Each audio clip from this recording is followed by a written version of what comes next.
નમસ્કાર મિત્રો, સૌને મારા જય શ્રી કૃષ્ણ। મિત્રો, આપ જોઈ રહ્યા છો ધાર્મિક વાર્તાઓ યુટ્યુબ ચેનલ। તો આપ સૌનું મારા ચેનલ પર હું દિલથી સ્વાગત કરું છું। મિત્રો, આજે આપણે સાંભળવાના છીએ આપણે જે અવારનવાર ભૂલ કરતા હોઈએ છીએ કે જેની પાછળ ઘણું બધું રહસ્ય જવાબદાર છે તેવી એક વાત છે કે સ્નાન કરતી વખતે અથવા તો નહાતી વખતે ક્યારેય બધા કપડાં ન કાઢો। તેની પાછળ જે રહસ્ય છે તે આપણે આ વિડીયોમાં જાણવાના છીએ। જો આપને આ વિડીયો પસંદ આવે તો વિડીયો લાઈક કરજો, શેર કરજો અને આપ આ ચેનલ પર પહેલી વખત આવ્યા હોય તો ચેનલ સબસ્ક્રાઈબ કરી લેજો જેથી આવનાર વિડીયોની માહિતી આપ સુધી પહોંચી શકે। તો મિત્રો, સ્નાન કરતા સમયે ના ઉતારો બધા જ કપડાં। પુરાણ અનુસાર બનશો પાપના ભોગી। તો તમે પાપના ભોગી ના બનો તેના માટે તમે જ્યારે પણ નાહવા જાઓ ત્યારે બધા કપડાં ના ઉતારો। તો મિત્રો, આજે આપણે આ વિડીયોમાં જાણશું એક મહત્વની જાણકારી જે તમારા માટે ખૂબ જ ફાયદાકારક સાબિત થઈ શકે છે। શું તમે જાણો છો કે શરીર પરના બધા જ કપડાં ઉતારીને સ્નાન કરવામાં આવે તો તમને શું નુકસાન થઈ શકે છે અને તમે પાપના ભાગીદારી બનો છો? તેની વધારે જાણકારી આપણે આ વિડીયોમાં જાણવાના છીએ। મિત્રો, સ્નાન એ એક એવો નિત્યક્રમ છે જેને કર્યા પછી દરેક વ્યક્તિ તેને સ્વચ્છ મહેસૂસ કરે છે।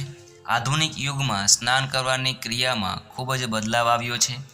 પહેલાંના લોકો ખુલ્લામાં, નદીમાં, તળાવમાં સ્નાન કરતા હતા, પરંતુ હવે સ્નાન કરવા માટે આધુનિક સ્નાનઘર આવી ગયા એટલે કે બાથરૂમમાં આવી ગયા છે જે પોતાના ઘરમાં બનાવે છે અને તે પણ ખૂબ જ આધુનિક હોય છે અને તે આખું પેક હોય છે। અત્યારે લગભગ બધા જ લોકો શરીરના બધા જ કપડાં ઉતારીને સ્નાન કરતા હોય છે જે એક સામાન્ય વાત છે, પરંતુ પદ્મ પુરાણમાં કહેવામાં આવ્યું છે કે નિર્વસ્ત્ર થઈને સ્નાન કરવાનું વર્જિત માનવામાં આવે છે અને સાથોસાથ તેના ઘણા બધા નુકસાન પણ બતાવવામાં આવ્યા છે। તો ચાલો આપણે જાણીએ કે પદ્મ પુરાણમાં નિર્વસ્ત્ર સ્નાન શા માટે વર્જિત છે। આ પુરાણમાં ઉલ્લેખિત એક કથા અનુસાર ભગવાન શ્રી કૃષ્ણ ગોપીઓને જ્યારે ખુલ્લામાં નિર્વસ્ત્ર સ્નાન કરવાના વિષય પર જ્ઞાન આપતા હતા। પદ્મ પુરાણમાં ચિરહરણનો ઉલ્લેખ દ્વારા બતાવવામાં આવ્યું છે કે ગોપીઓ તેના વસ્ત્ર ઉતારીને સ્નાન કરવા માટે પાણીમાં ઉતરી જતી હતી। ભગવાન શ્રી કૃષ્ણ પોતાની લીલાથી ગોપીઓના વસ્ત્રોને ચોરી લેતા હતા। જ્યારે ગોપીઓ વસ્ત્રને શોધતી ત્યારે તેણે વસ્ત્ર મળતા ન હતા। ત્યારે તે સમયે ભગવાન શ્રી કૃષ્ણ કહેતા કે તમારા વસ્ત્રો વૃક્ષ પર છે, પાણીમાંથી નીકળીને વસ્ત્ર લઈ લ્યો। નિર્વસ્ત્ર હોવાના કારણે ગોપીઓ જળમાંથી બહાર આવવામાં અસમર્થતા દર્શાવતા કહે છે કે અમે નિર્વસ્ત્ર છીએ અને અમે જળમાંથી બહાર ન આવી શકીએ અને જ્યારે અમે અહીંયા આવ્યા સ્નાન કરવા માટે ત્યારે અહીંયા હતું। આ વાત પર ભગવાન શ્રી કૃષ્ણ કહે છે કે તમને એવું લાગે છે કે અહીંયા કોઈ ન હતું, પરંતુ હું તો દરેક સમયે દરેક જગ્યાએ પર હોઉં છું। આકાશમાં ઉડતા પક્ષીઓ, જમીનમાં રહેતા જીવો અને જળમાં રહેતા જીવો પણ તમને નિર્વસ્ત્ર જોયા। એટલું જ નહીં, જળમાં નગ્ન થઈને પ્રવેશ કરવાથી જળના દેવતા વરુણ દેવતાએ પણ નગ્ન જોયા। સ્નાન તમારી નગ્નતા તમને પાપના ભોગી બનાવે છે। તો મિત્રો, આવી રીતે પદ્મ પુરાણમાં કહેવામાં આવ્યું છે। હવે આપણે જાણી લઈએ કે ગરુડ પુરાણમાં શું કહેવામાં આવ્યું છે।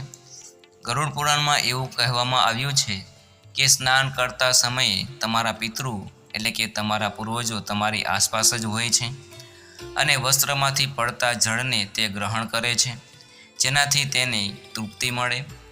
નિર્વસ્ત્ર સ્નાન કરવાથી પિતૃ અતૃપ્ત થઈને નારાજ થાય છે। તેનાથી વ્યક્તિનું તેજ, બળ, ધન અને સુખ નષ્ટ થઈ જાય છે।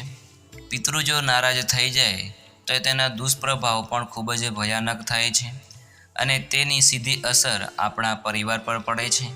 એટલા માટે ક્યારેય પણ નિર્વસ્ત્ર થઈને સ્નાન ન કરવું જોઈએ। આપણને પાપનો ભોગી બનાવી શકે છે।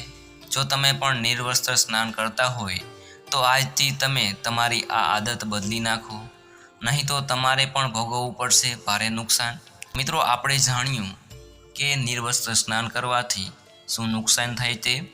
તો મિત્રો, મને આશા છે કે આપને આ વિડીયો જરૂર પસંદ આવ્યો હશે।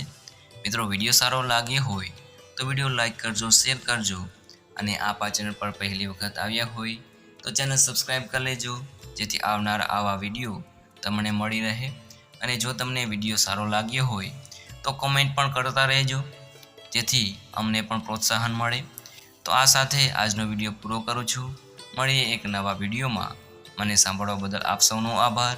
સૌને મારા જય શ્રી કૃષ્ણ.